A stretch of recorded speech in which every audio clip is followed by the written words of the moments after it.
Villas, Grade 3 Bonifacio. Pakinggan niyo po ang aking kwento na pinamagatan na Bakit Matagal ang Sundo Ko. Kring! Kring! Hi! Salamat! Tapos na ang klase.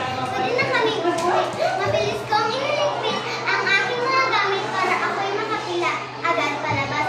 Ang ingay ng sabay-sabay na pag-ikot ang mga gulong ng stroller namin.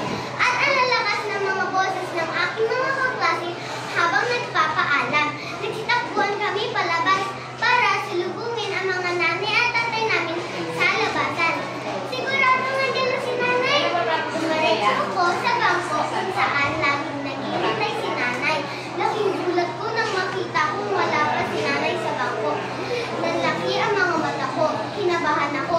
Pero sabi ko sa aking sarili na hindi ako dapat matakot. Sinubukan kong hanapin si nanay sa nagkakanda dikit-dikit na mga mukha ng mga magulang sa labasan. Sa sobrang naming nanay at tatay ito, talagang nakakalito. Inalaki ko ang aking mga mata para hanapin si nanay, pero di ko siya makita. Wala akong magawa kundi umupo sa bangko katabi ang aking bag at baunan. Unti-unting nababawasan ang mga batang naghihintay at mga magulang na sumusundo. Ilang kaklase na at kanilang stroller ang dumaan, pero wala pa rin si nanay. Lahat ng bata ay nasundo na maliban sa akin. Siguro ang nanay ang sabi ng gwardiya sa labasan. Kaya naghintay ako, halos paikot-ikot ko na ako sa bangko, pero wala pa rin si nanay. Ano kaya ang nangyari sa nanay? Siguro, nasiraan ng sasakyan si nanay. Halos mapatalon ako sa kinakaupuan ko nang maalala ko kung may sira pala ang sasakyan namin.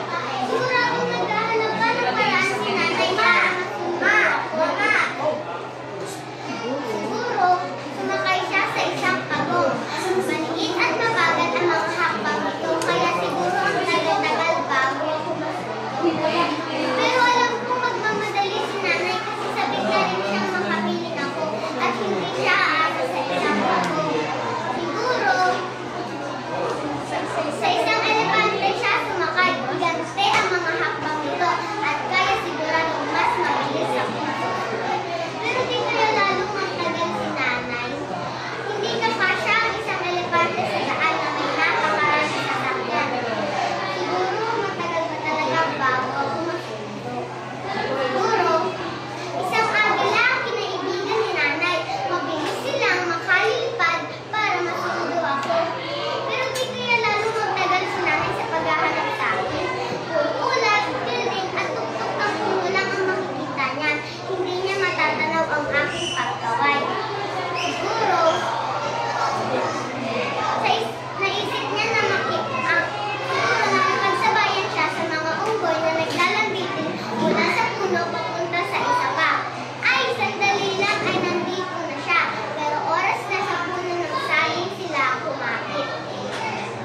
Siguro, naisip nila na makiangkas sa likod ng isang balena. Sisisip sila sa malalim na dagat hanggang ako'y marating. Pero,